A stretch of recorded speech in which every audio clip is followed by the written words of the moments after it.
This is a quick little video on commercial tile cleaning for the Buffalo, New York area, and this includes Erie County and all of the Buffalo metro area.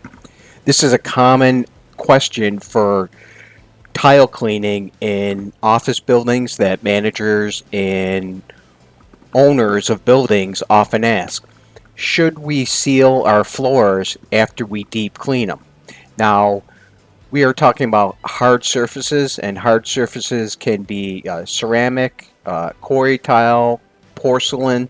These are all common in restrooms, lobbies, hallways, and cafeterias. And often, after a deep cleaning, people always ask, well, should we seal the tile and grout?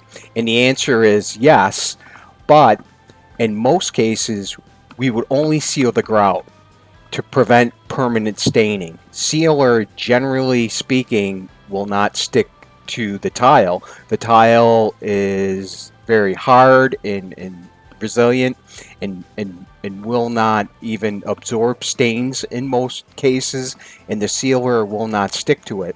So what we're really going to do is right here, these little grout lines, we are going to seal them.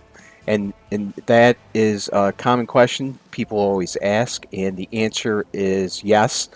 My name is Shane Dubell, and our company is Method Clean Solutions, and we specialize in commercial carpet and tile cleaning for the Buffalo, New York area.